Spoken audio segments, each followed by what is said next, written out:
You know, this is where scammers groom their victims for months, according to the FBI, establishing a level of trust before enticing the victim into investing in a fraudulent cryptocurrency scheme.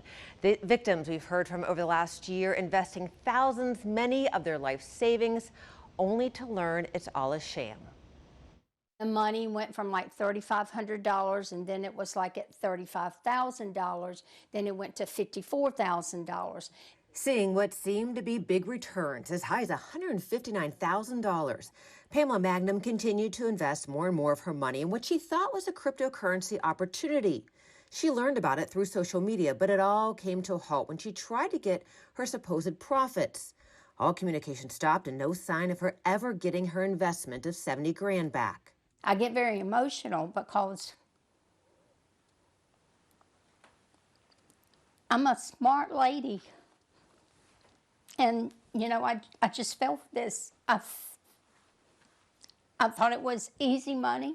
Cary resident Jim Wilkerson also caught up in a cryptocurrency investment opportunity. The return was like 21 to 24%. He says his earnings grown to over $4 million, but then when he tried to pull out his funds, My money just disappeared completely out of the account. a huge loss to Jim. Total was approximately $790,000 US. Jim, along with Pamela, they're both victims in a kind of cryptocurrency scam that federal investigators call a pig butchering scam. These are made to look or sound exactly like a real crypto trading platform, but they're completely fake. And so the money that you see as represented in the account that you believe you've wired your cryptocurrency into just isn't there at all. It's a complete fabrication. Michael Easley, U.S. Attorney for the Eastern District of North Carolina, says one obstacle with this scam, the criminals often aren't in the U.S.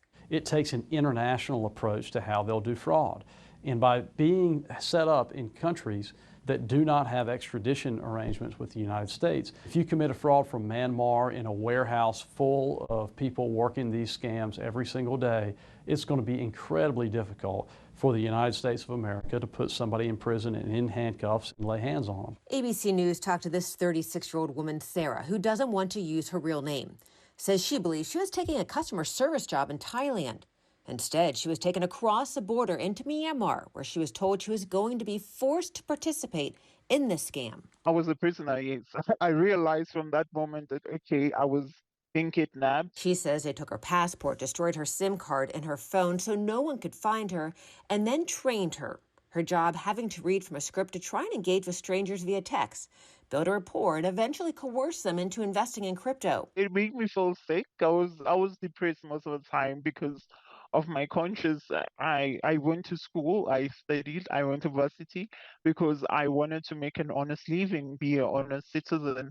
And here I am now, I'm a prisoner, forced to do things that I don't want to do. Here in the U.S., Easy says, despite many of the crypto scam operations being overseas, his office, along with law enforcement, have shifted their strategy. Our strategy has shifted from just focusing on getting people in handcuffs to try and see if I can get the money back in the hands and in the pocket of these victims.